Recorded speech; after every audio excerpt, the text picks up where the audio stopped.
Wait.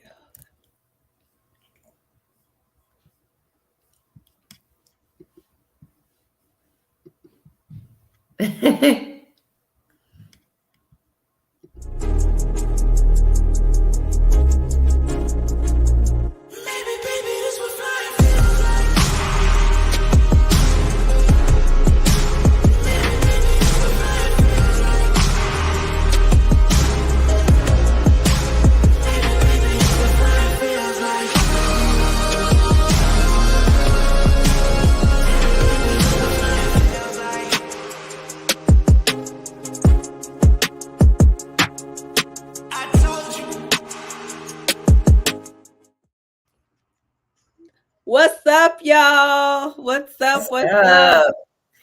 What's going on? Welcome back. Welcome back. Dope Sports Cheer. You have Sadell Nicole, the Lioness, and Carlita Nicole, the quirky queen herself, Chi-Town, born and bred, Texas fed. What's up, y'all? Y'all know I'm super excited about tonight, Sadell. You know I am, because of course, everybody, like there were haters like coming out the woodworks about our Dallas Cowboys and my quarterback, Dakota Prescott. Y'all see I'm wearing his jersey tonight to represent for number 4. Why, y'all? We just gonna dive right into this game with my Dallas Cowboys. But first and foremost, we're gonna talk about Dakota Prescott, because I'm sick and tired of y'all haters. Y'all gonna put some respect on his name. First and foremost, he was 25 of 33, 305 yards, 4 touchdowns, and he had a rushing touchdown. Boop. And y'all, this was 4 consecutive playoff games where he had a passing and a rushing touchdown, and that's the longest streak in NFL history. Something else for the haters. Now, they had our first couple of drives during that game were horrible, right? But then that was kind of like our warm up. After that, Dak got up in that thing. We pushed the ball down the field. We started scoring touchdowns. We had 4 straight touchdown drives. No, in the whole game, 2 penalties. 2 penalties, us, the Dallas Cowboys. We had 2 penalties, no turnovers. What y'all kept saying about the daggone interceptions? We have none. Yeah. And but go ahead. Go ahead. The fourth downs, Sadell. We went for it on 4th down multiple times. And we got the first down or touchdown. Then, y'all, okay, so the rushing yards are a whole thing as far as Dak using his legs, because there are so many people who are like, Dak needs to run, Dak needs to use his legs, Dak needs to run out the pocket, and he did. Dak had 24 rushing yards. That's important because he is not Lamar Jackson. He's not even a Josh Allen when it comes to using his legs. But Zeke only had 27 rushing yards today. 27. Dak had 24. So that's why I mentioned that. Tony Pollard ended up with 77 yards on 15 carries. And once again, like, we have the whole Tony Pollard and Zeke thing. But at the end of the day, Dak Prescott showed up. How would you rate his performance? That'll be good too. So Dak did show up, but I mean, I'm just saying, like, we can't overlook this whole interception thing. Like, he didn't have any. Not in this game, but it's still cause for concern. It's cause for concern that this dude that is leading our team is leading the league in interceptions, and he's only played how many games? That's irrelevant. Now, how is that irrelevant? Because how's that irrelevant? He's had 10 interceptions in the last 6 games prior to this past week, so that is a concern. I'm not gonna lie, that was a big concern for me. So I'm glad that he did actually show poise and, get the ball where it needed to be, and we were able to move the ball. I'm glad they came out and played. I'm glad defense showed up. like overall, I feel like we did. Right, Dak got an A for this game. The interceptions, regular season, is postseason, and I get that, but it's still a concern. It is a concern because we don't know. We don't know what's going to happen. Now, am I thankful? I'm so thankful we finally won a freaking game. Get to the divisional round, and if our defense can hold, I think we might get through this one again. It's just our run defense we've struggled with so much, and it almost immobilizes Micah a lot. But as far as Dak this week, I agree with an A. He did some stuff. He was poised. He used check downs. Like he played a full game after, like you said, those first couple of possessions. He came out and did what we expected Tom Brady to do, to be honest. And it didn't happen. Very true. Yeah. So Corey says you're right, because we have some defenses coming now. The Bucs have a terrible defense. Hey, Daddy. Yes. So, okay. You brought up a couple of interesting points. Yes, as far as Dak is concerned, I feel like he did what he was supposed to do in that game and played a full game. And definitely, I don't know what happened in the last game, but I do feel like this game was definitely a significant improvement from the previous game with Washington the week prior. So with that being said, the rest of our team performing, like our defense, yes, Micah Parsons was all everywhere, as Micah Parsons is. And I kept saying, whenever our defense starts smelling blood, you see that they're like going after interceptions and then they miss it. And then like a few plays later, it happens. Y'all, when they start smelling blood, watch out for the Dallas defense, because after that, there is no stopping them. And they came in, they got the interceptions, they were blocking passes, doing all kinds of stuff. Now, receiving, Dalton Schultz got the most receiving yards with 95 yards. CeeDee Lamb had 68. We were able to get the ball to Gallup, Ferguson, Hilton.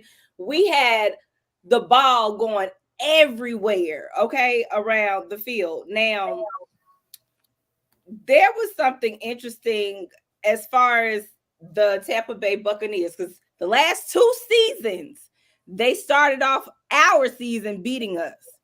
Well, this time, Brady just looked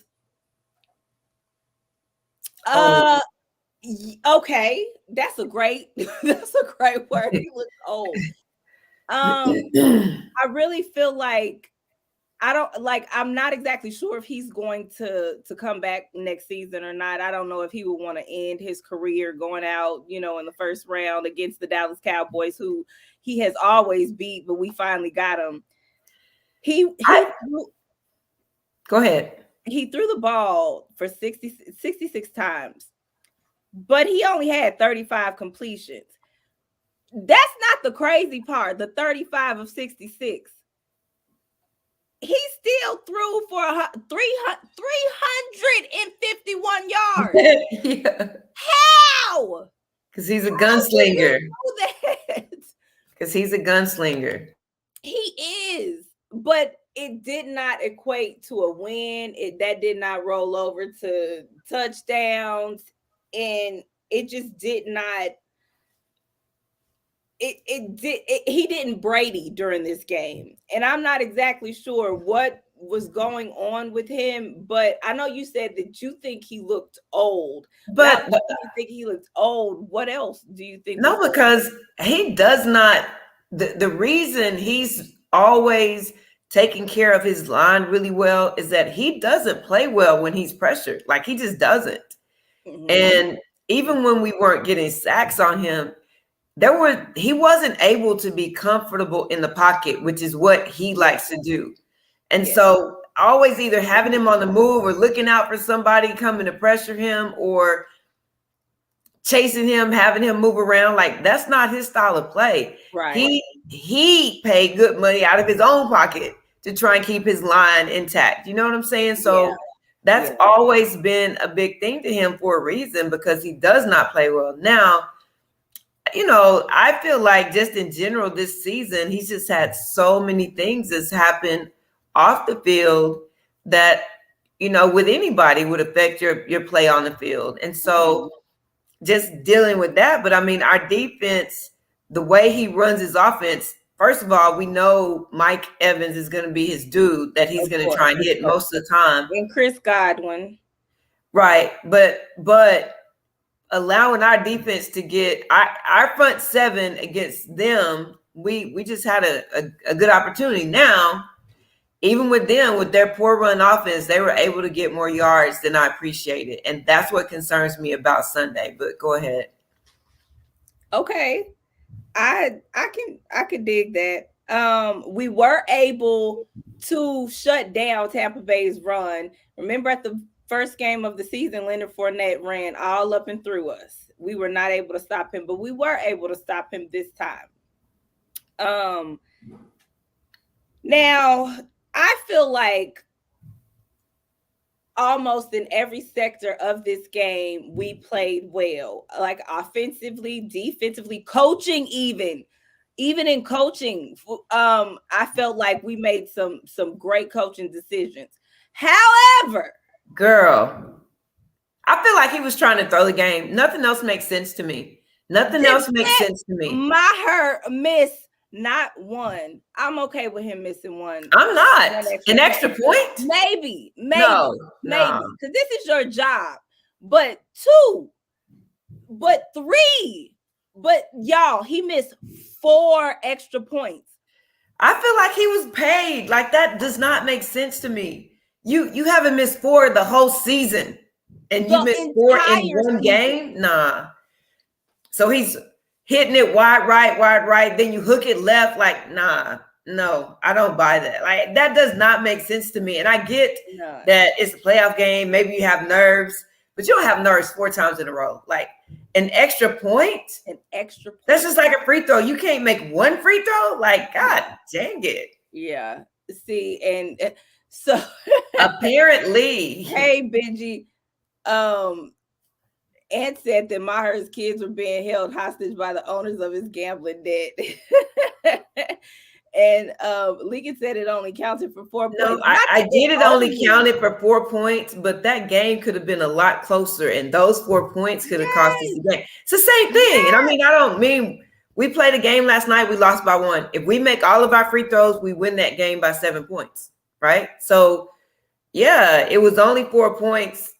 Fortunately, we were able to score more, but that could have easily cost us. The first one, that's why I was like, man, if we lose by 1 point, I'm going to be mad. Yes. Then the second one, God dang. Okay. So God, now we a whole field goal behind. You know what I'm saying? So it's just like, yes. It was unbelievable to watch it in real time. Cause I'm like, is this for real? Is this a joke? And then I'm watching. So on ESPN, Peyton Manning and Eli Manning have their show, Peyton and Eli, and Peyton Manning got pissed. Like, how do you do that? How do you miss 4 extra points in one game? And that has not happened in a regular season or in a playoff game since 1932. What? None of us born in 1932. Okay, I'm flabbergasted. Like, I couldn't even say anything. I literally just like looked over at Ant and was like, "Am I seeing what I'm seeing? Is this you seeing what you're seeing?" Because the first one, when I saw them throw their arms up, I was like, "He what? He missed that." Right. Then the second one, I was sitting there and I was like, and then the third one, when it hooked left, I was like, this fool missed it again. The opposite way? What the? Yes.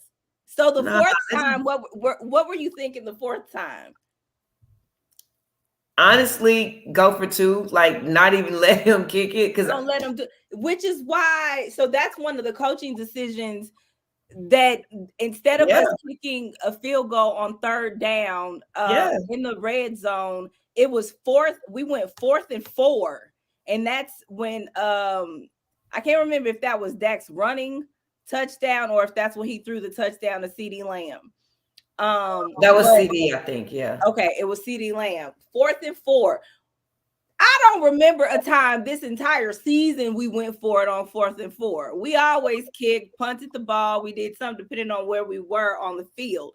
But Mike McCarthy was like, go for it. Like, just go for it. Just go for it. because I'm just like, it doesn't make. I'm like, this dude point shaving after he missed the first one. I was like, this dude point shaving. Then the second one, nah. So let me ask you this then, because after that, like after the second kick, there were already posts and tweets like Dallas will be looking for a new kicker after tonight, so on and so forth. Well, that didn't happen. As a matter of fact, the opposite happened because Jerry Jones and Mike McCarthy, even Dak and other players on the team came to Maher's offense and was like, he had the nerves. I think one of the coordinators said he had the yips or whatever. We are not replacing him. We did pick up another Right. kicker. We picked up Tristan, and I hope I say his last name right. Vizcaino, maybe. Vizcaino. That's what it We looks picked like. him up to take him to San Francisco with us, but I don't know. Like they're planning on going with Brett Maher. They're basically saying, this was a time where he had the nerves. He'll be better off this next game. He'll come back better than ever this next game. Would you risk that in a divisional round playoff game after your kicker missed 4 consecutive extra points? Would you replace him or would you keep him, hoping and wishing that he has a better game the next game? I would let him start off, but if he missed one, I would probably try and make a change because I mean, and I do get his jitters. I do understand that, but I that to me just is beyond it. And Link said the grass makes a difference, shoes and cleats and things of that nature. But that's not the first time. I mean, to me, four is a lot. Now he's still there. I mean, I would let him start off and just see what happens. But I don't know. I don't know. Marcus says, who you changing him to? Right. Tristan Vizcaino, if that's how you say his last name, and says missing 4 extra points is equivalent to throwing 8 interceptions. No one gets a second chance after that. I don't know if you do either. But see, and that's why I kind of tend with Link. He was solid all season, so yeah, I'm gonna start with him. But I don't know if I'm gonna finish with him because at this point, if you miss 5, then I may as well go with the new dude and just see at least and see if he can make something because that's true. That's great. No, Marcus, they actually just signed another kicker. Signed him. Yeah, they just signed another kicker. Although they said his job is not in jeopardy. We're going with him. Maher's our guy, but we just gonna sign this backup dude just in case. Right. Which, why not? Because I surely made a post about it because somebody was like, replace the kicker like during the game. And I said, with who? Who do we have? Where's this extra kicker on the roster? We had to wait till after the game to sign him. That's what happened. So, okay. Brett Maher is going to start. Hopefully, the stars will align as they need to so that he can see where these uprights are and the ball goes between them. Not to the left, not to the right. So we'll see how that goes this next week. Now, before we get into next week, real quick, let's do a quick rundown of the other wild card games, and then we'll talk about the divisional round games because y'all, it's gonna go down this weekend. Okay, so wild card weekend, this past weekend, you had the Seahawks playing the 49ers. The 49ers 49 like they always do, even with Brock Purdy, and they dominated on every front in the game against the Seahawks. We were rooting for the Seahawks, hoping that Geno Smith and the Seahawks would be able to get a win over the 49ers for one, so we wouldn't have to play them. But two, right. So yay for Geno Smith and the Seahawks for getting to the daggone playoffs, especially without Russell Wilson. That didn't happen. Y'all, the Chargers and the Jaguars had a phenomenal game. Like that game was like such a great game. It was an epic comeback. The Jaguars were down 27 points. I don't know what happened to Trevor Lawrence in the midst of this game, but Trevor Lawrence came back and was like, no, we're gonna win. And then after they won, went to Waffle House. Okay. The Dolphins and the Bills. Okay. That game, first of all, I really thought it was gonna be not a sling out like that, because the Dolphins had 31 points to the Bills 34 without Tua. And then it was saying that, Jalen Waddle's been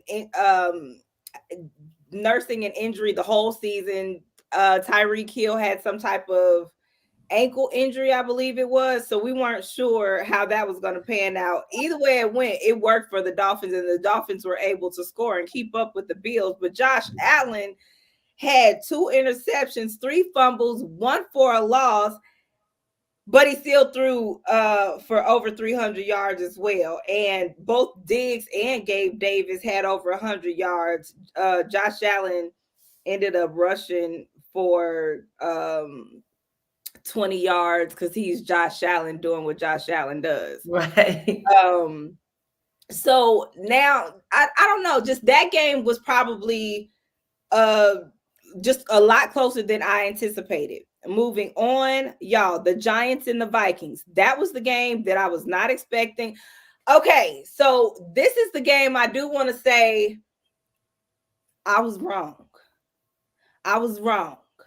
Okay, because none of y'all would let me make it when I kept saying, y'all better watch, because the Vikings are like the silent creepers. Oh, yeah. Are winning their division, but they're also going to be number 2 winning in the conference. And I'm saying this and I'm saying that, and I'm telling y'all, give the Vikings some credit. Wait till the Vikings show up in the playoffs. Yeah, they showed up. I mean, they got dressed. I'm just kidding. And it wasn't necessarily a bad game, but nah. No, it wasn't. But when Daniel Jones has more rushing yards than Saquon Barkley, can we talk about that? Danny Jones, okay. He's a running threat, though. And I mean, he doesn't really get as much credit for that. He's athletic. But Daniel Jones had 78 rushing yards. Like, that's what you got Saquon Barkley for.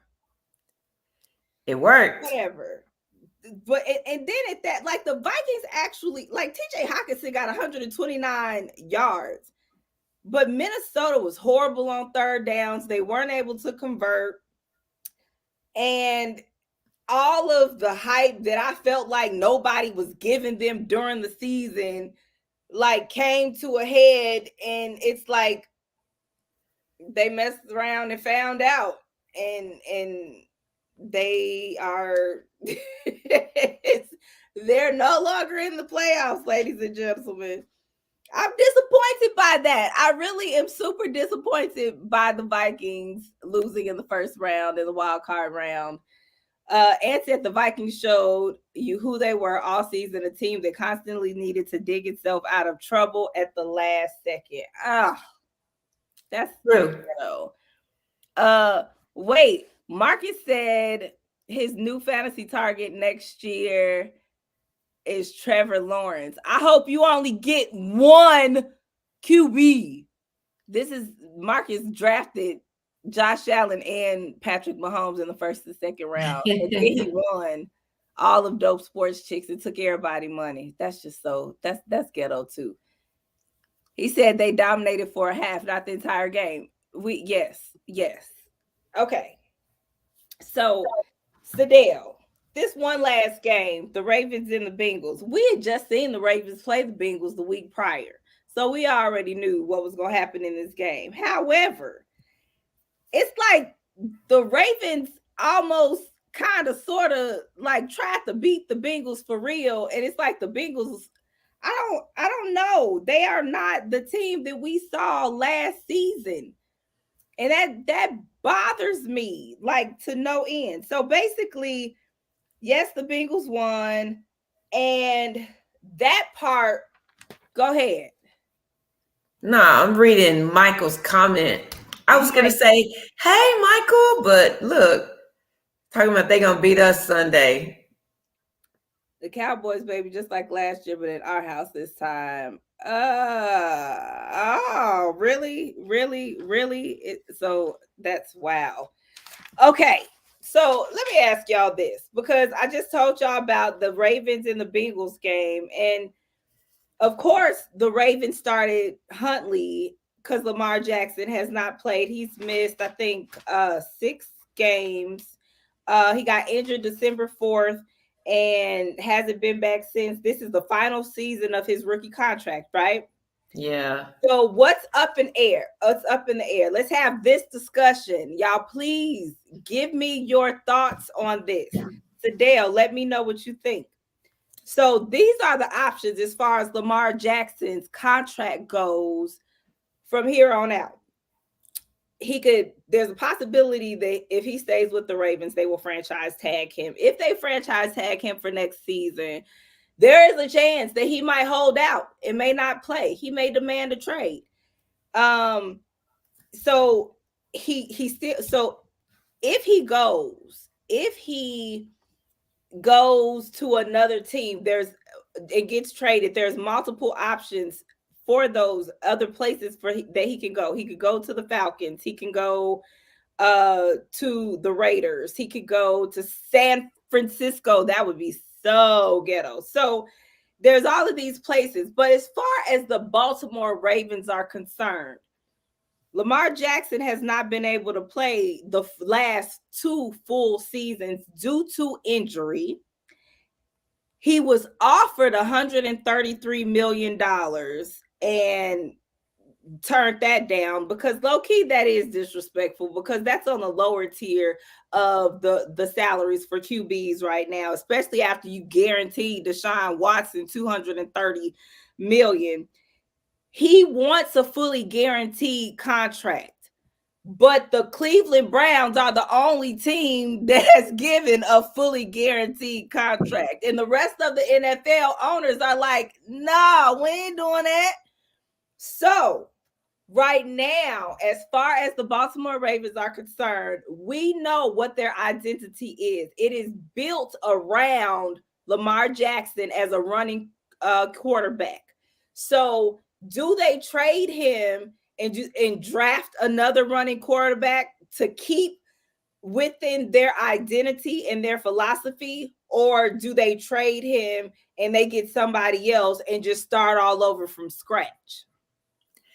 I mean, I think it's a lot more going on than they're probably letting on, because if you think about it, Harbaugh, anytime there's any questions about Lamar, he's the first one to say, nope, that's our guy. Nope, I let him make those decisions. Nope, but what has he said about this injury? Nothing, because they don't think he's injured.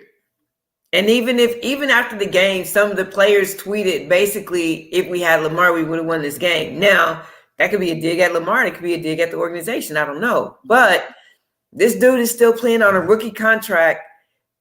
And the thing that happened with Deshaun Watson is it was exact right moment. Like, it was like, at that time, they got this dude in there that they have to get rid of, and they happen to have money to be able to guarantee $230 million. Mm-hmm. That's not going to happen. That's not going to become the norm. That's not. No. And then you think about Lamar, I mean, just his play. Now, I don't think he's plug and play. You can't just go get another running quarterback to like replace him and fill into that system. No. because he's unique. He's different, and he can't actually throw the ball. He Yeah. just seems to trust himself more than he trusts his receivers, Right. and so I don't know if they don't keep him, which apparently they're not, because they're not trying to offer him guaranteed money, at least not to the extent that he wants it. If he's gone, they don't have another option but to rebuild. So to me, it's dumb to not offer him that, because you're going to have to start completely over and rebuild a new system. Now, Yes. Yes. is this dude perfect? He's not.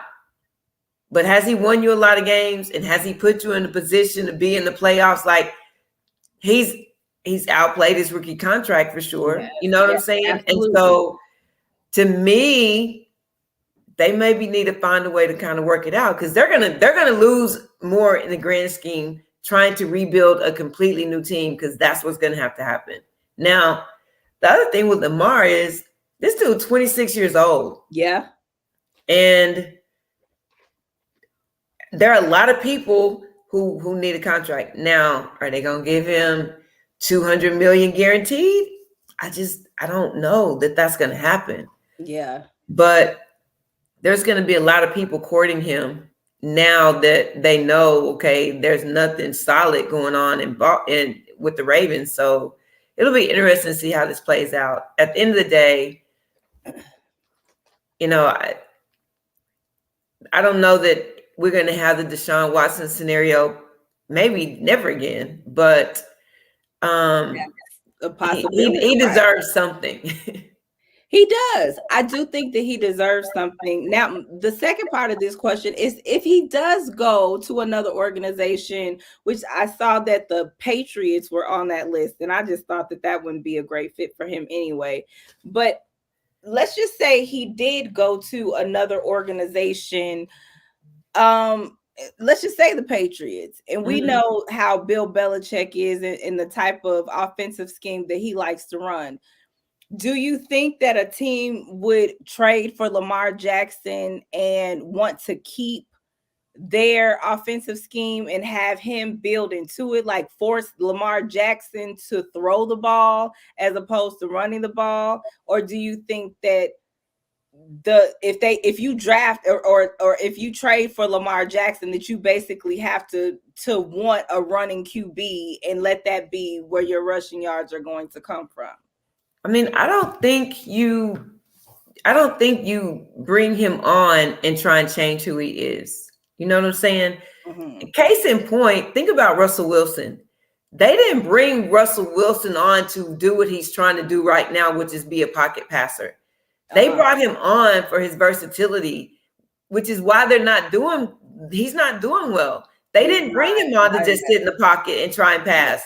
They want him to be that mobile quarterback that can throw, that's a threat running and all of that. So they're not trying to recruit him to change his style, because that's a recipe for disaster. I mean, to make him sit in the pocket and just say, we want you, but we want you to play.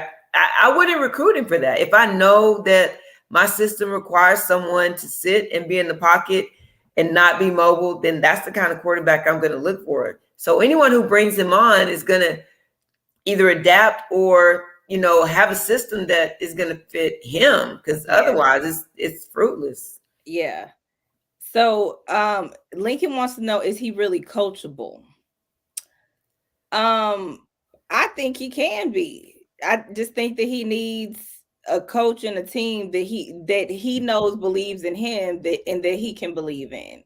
But how do we know that he is or he isn't? Because as long as he's on the field and running for his life and doing and winning, he's great. Nobody says anything. Ownership loves him. Coach loves him. Yeah. I mean, we don't really know, other than he wants some money right now, and he may be, over exaggerating his injury. But at the same note, he may still be injured. They said he's walking around limping, so maybe he is injured still.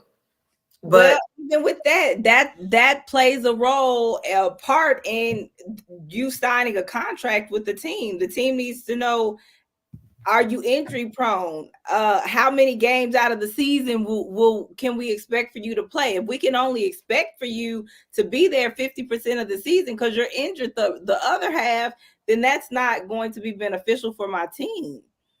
And that's part of why I'm like, I don't know if he should still hold out with the Ravens or wait for another contract. I don't know if he will get what he's looking for, knowing the history of his injuries and these teams that are kind of looking for quarterbacks right now. I did see that somebody said that he would be perfect for the Niners. No. Brandon said that he's glad that he held out.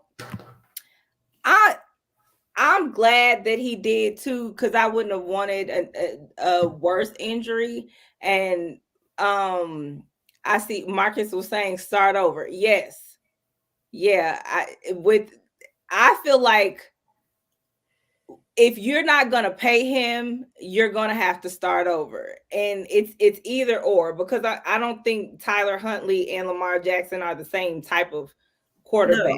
I mean, so, there's not right now, there's not a Lamar. You know what I'm saying? There's not anybody that's like him. Even, when Russell was running and doing all, it's not the same. Like, this dude literally jeopardizes his whole entire body every game. He does. So it's just gonna be scary. It's gonna be different. It will be different. And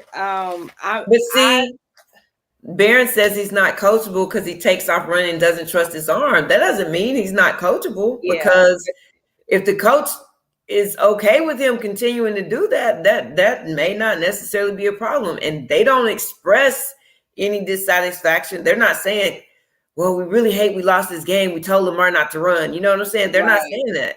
They're like, until now, like, Harbaugh's been very silent about this injury, but prior to now, like, that's our guy.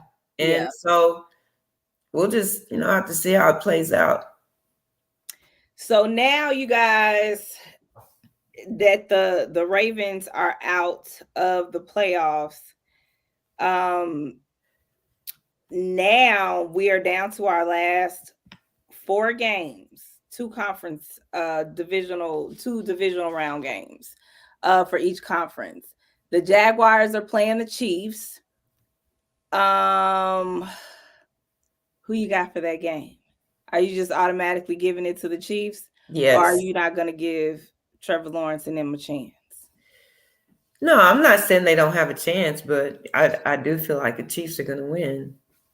Okay. I do too. And they're playing in KC, of course, and that's a volatile environment. Right.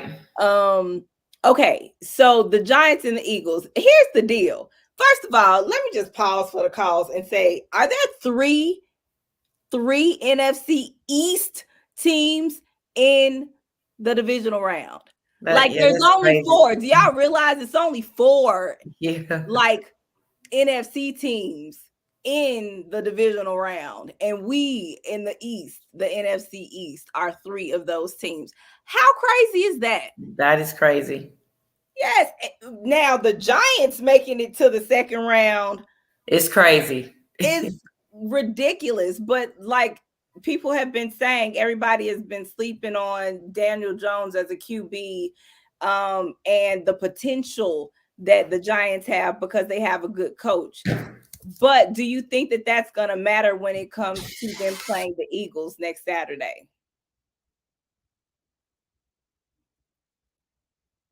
We'll have to. Do I think that will the good coaching and Daniel Jones being a great QB matter on Saturday night when the Giants have to play the Eagles? You know what? I don't even know, to me, if that's more the factor or if it's just because the conference rivalry. Like, I feel like, come on, Coach Ingram. I feel like, huh? He said the Niners are going to beat them all. Oh, no. Beat them all.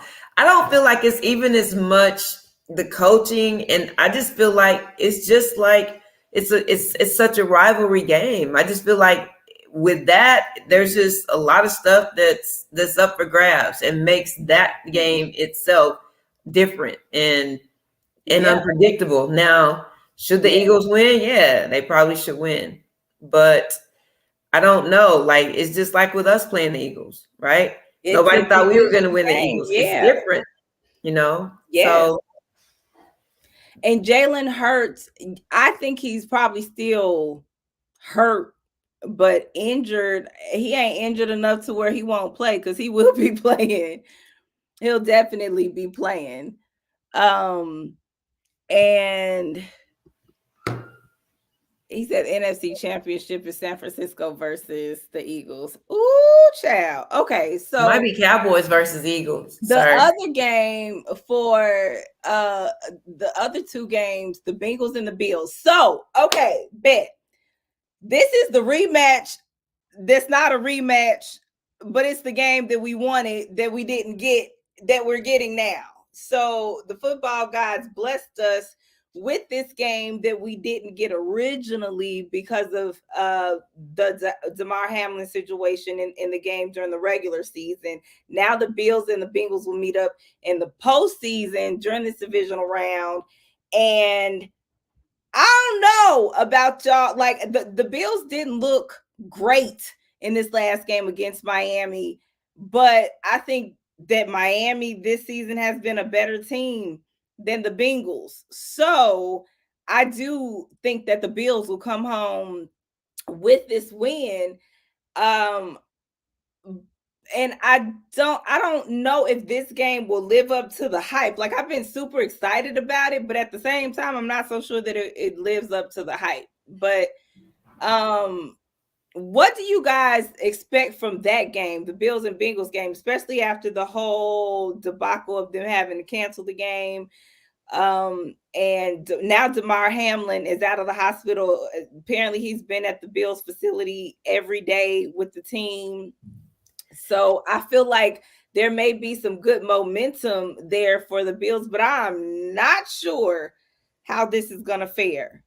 I think it's going to be interesting too. In case in point, like you said last week, I mean, they gave up a 17-point lead. I mean, they were and came back and just barely won the game. And so I don't know. And prior to last week, I probably would have just been like, yeah, for sure, Bills are going to win it. But now I'm kind of like, which, every team has some deficiencies, but I think it's going to be which of the quarterbacks does what they're supposed to do the best. I mean, it's going to be a matchup of two of the best, youngest QBs in the league, and which one of them can do what they're supposed to do.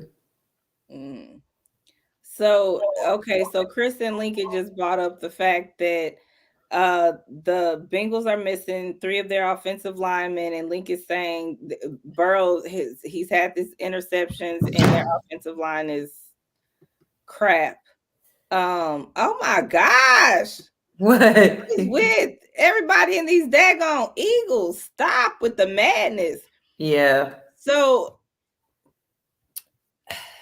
I nobody mentions Burrow's interceptions. You know why? Because his interceptions they don't ring as loud as Dak's interceptions. That's why. It's just a bunch of haters. But no, it's not even that. I mean, Dak is leading the league in interceptions. Like, that is a concern. So, I mean, roll your eyes or not. It is not even just that. It's just that he's at 10 in 6 games, so there's that too. And so, yeah, I mean, there's other things contributing to the fact of Dak's interceptions being brought up.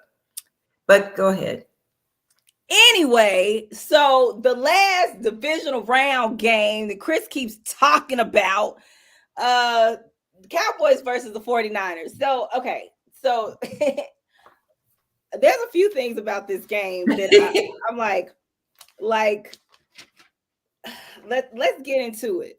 The 49ers, for one, they got 2 more days, kind of 2.5 more days of rest than the Dallas Cowboys. They played on Saturday last week. We played on Sunday. They're playing at home. We're playing on the road. and we just got off the road. So we have 2 back-to-back road games. And basically for teams that have been on the road and they've traveled 2 times in the last 2 games and they're playing on the road, the statistics for the odds of them winning are 9 and 24. Okay, so that's that, but that doesn't matter, right? Because y'all don't trust statistics anyway. Now, the 49ers, this is the thing about the 49ers game. Brock Purdy, Mr. Irrelevant, is no longer Mr. Irrelevant. We know that the 49ers have won several games with Brock Purdy. Yes. However, they played teams that was barely 500 and above, right? This team you're about to play has won 12 games. Okay, San Francisco. And this team that you're about to play has a dominating, defiant, smelling blood, looking for your defense. Okay. Okay. So the 49ers better watch when it comes to my Dallas Cowboys this coming Sunday.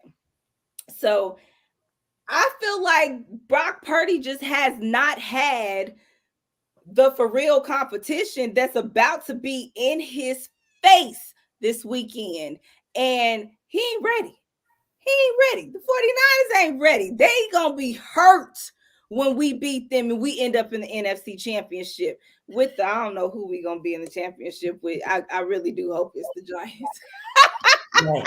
But the thing, the one thing, and I don't know if I can't remember what show Tony Dungy was talking on, but for him, he was like, it's not even necessarily the odds that everyone else is talking about, but what he's saying is the reason he feels that the Cowboys don't really have as much of a chance to win is because they're not going to get much rest and they're not going to have as much preparation time. He was like, there's hardly any example ever of a team winning Monday night on the road and then playing a Sunday road game and winning again.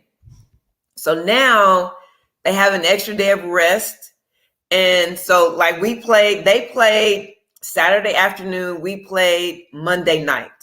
So he's like, they have 2 full extra days of preparation and they're not getting on planes to get where they're trying to go. Mm-hmm. And so that's what he's saying. So they've had 2 plane rides, one coming home and then one going back out. And that's taken away from their time to prepare. And so that's what he feels is probably the biggest concern. And thinking about it from that perspective, it is. Now, even the field, I feel like as long as we can stop the run, that is a concern. But if we can stop the run, I don't think they can stop us. You know what I'm saying? So Brock Purdy has not had the pressure that he's about to have with our defense.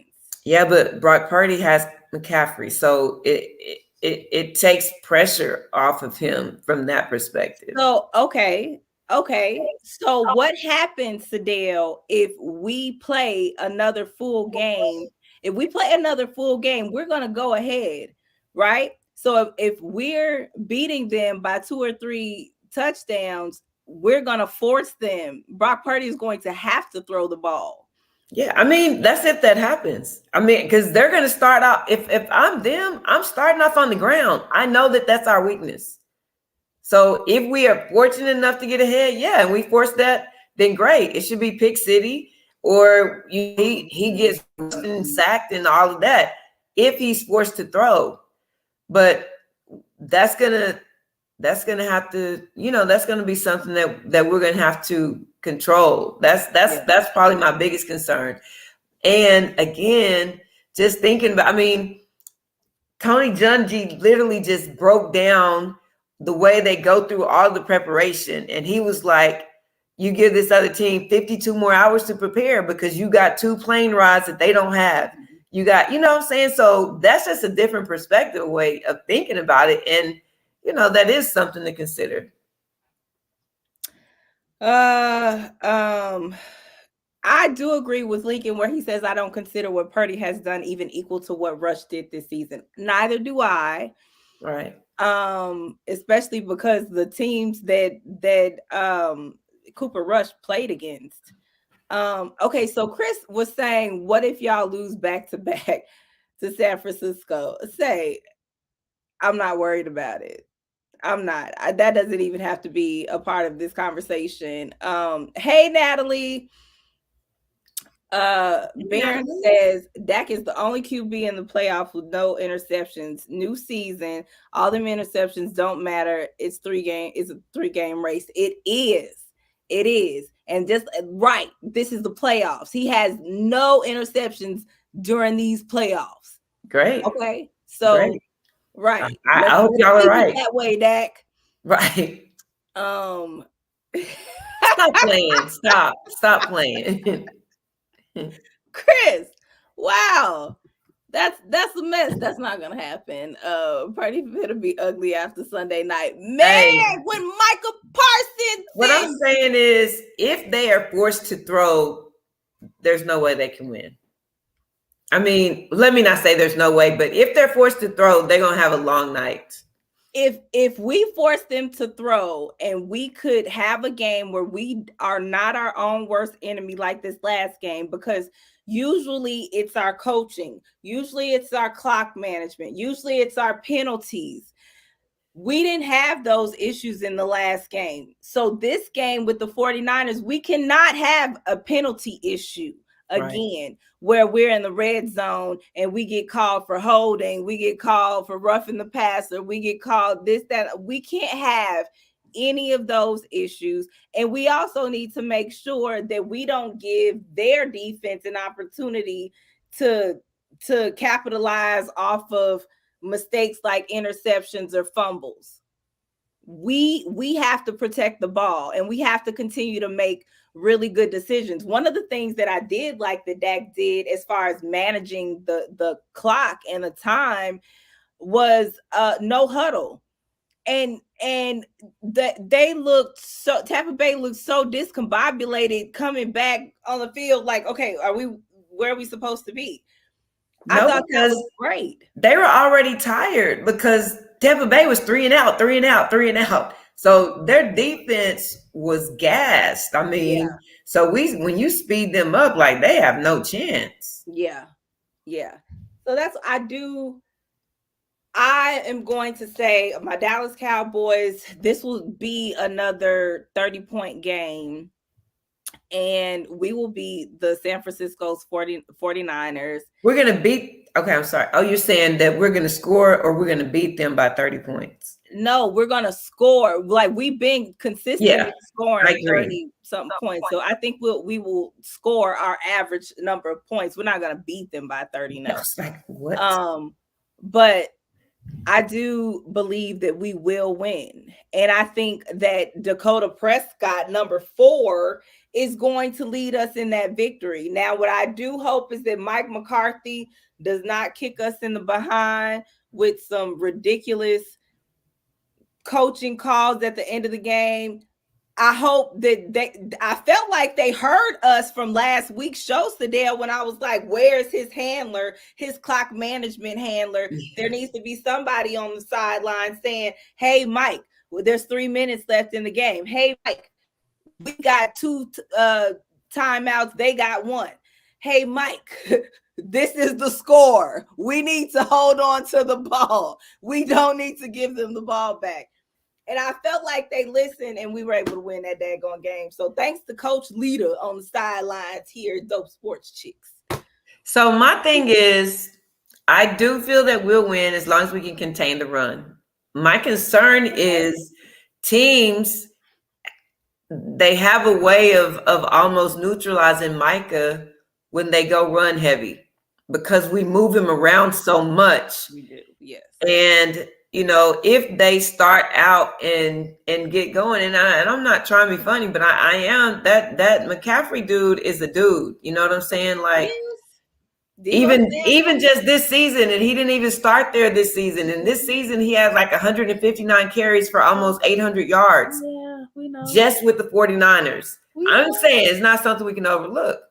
So that get past that, then I think that we'll be okay. As long as Dak is throwing the ball the way he was throwing the ball. I mean, I think he was like 25 of 33 passes. And like you said, he did a good job of rushing and things like that. And I feel like I just feel like we had a well-rounded game. And if we can put that together and neutralize their run, then we win.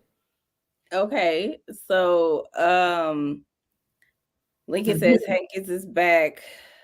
Leighton Vander Esch is playing lights out. Yeah.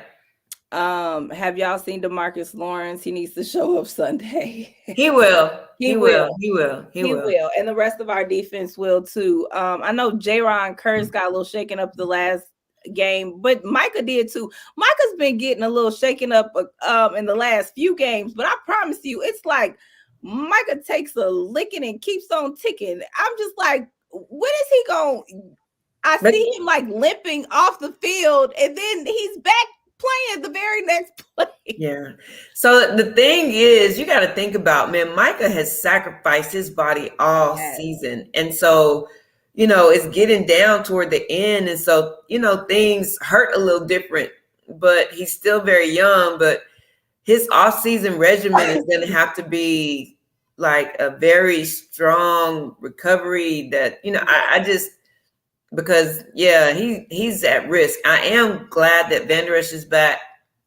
Yes. But we've had problems with the run, even with Vander Esch in. So that's my concern. We contain that, then we'll be good. I think D-Law will be fine next week. Yeah. I think in general, our front seven is better than theirs. You know what I'm saying? So, golly. I mean, what are these Eagles? I mean, I feel like we need a fly swatter or something. He needs his grown man. Wait, Marcus.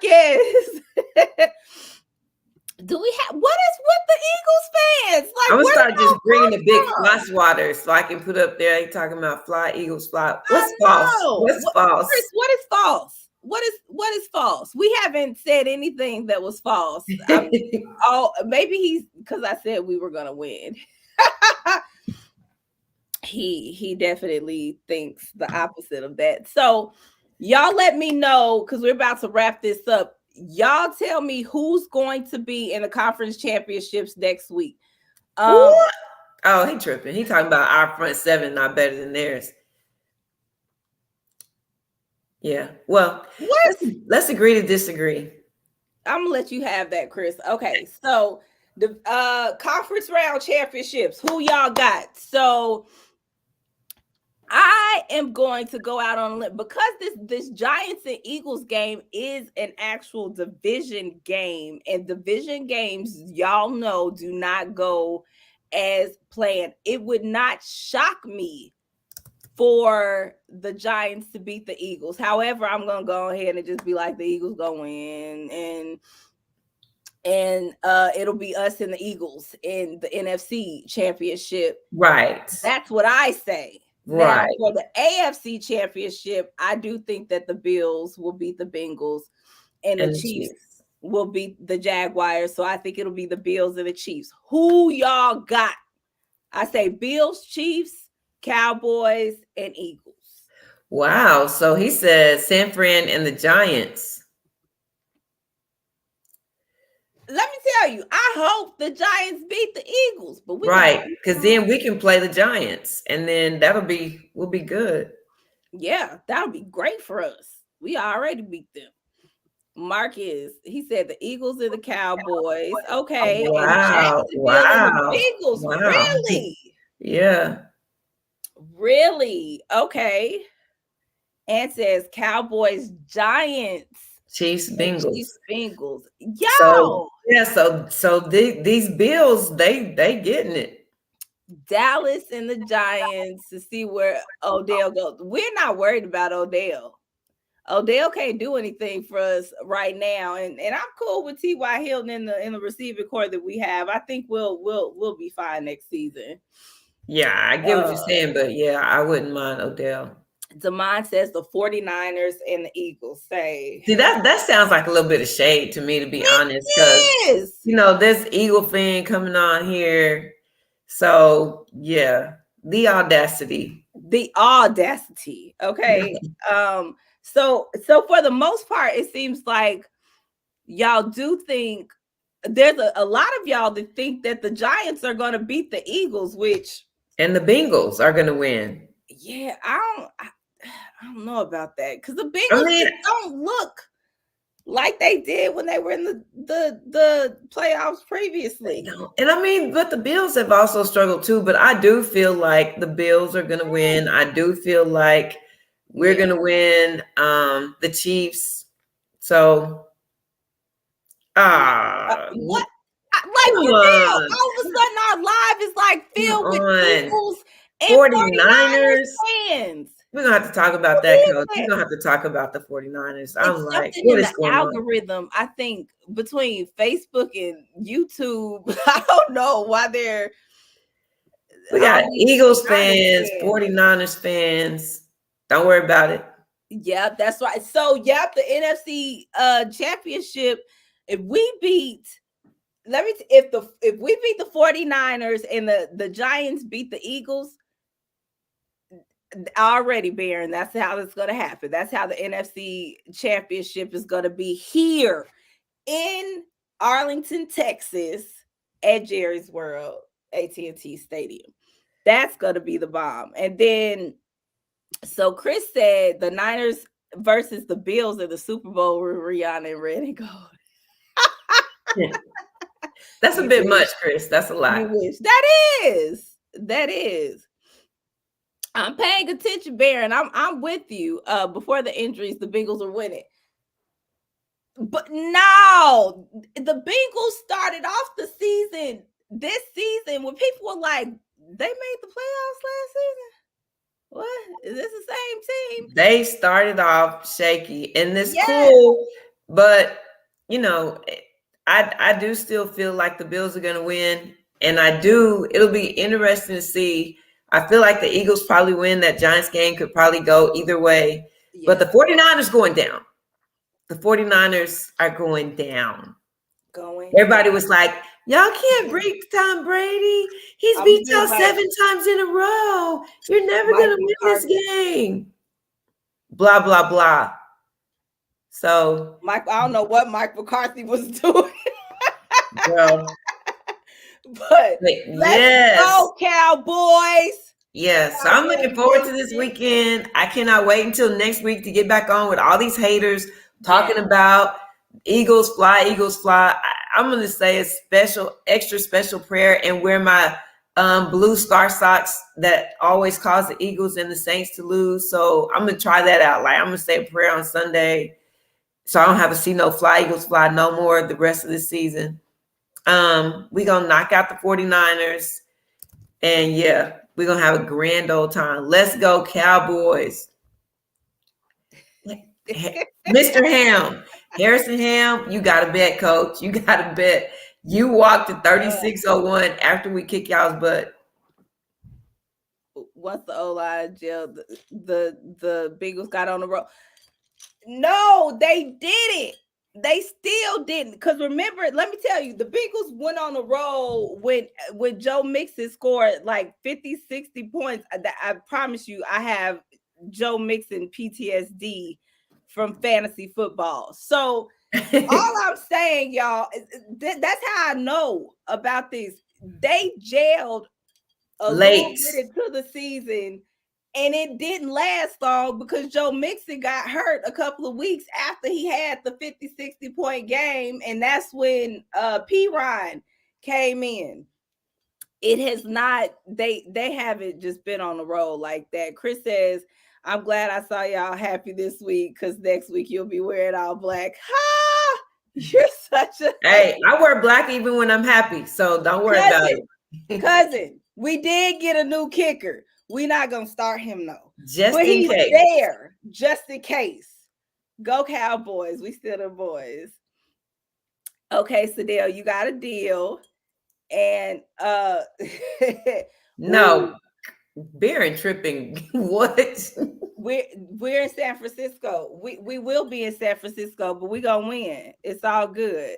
It's all good. So look, We have said our piece. I already told y'all who's going to be in the NFC Championship. So back up off me, my Cowboys, my quarterback as the official Dak ambassador. Y'all already know I got to represent wearing the star and the number 4 for Dakota Prescott. Let's go. We about to knock these 49ers out of the playoffs this weekend. And let's go Giants.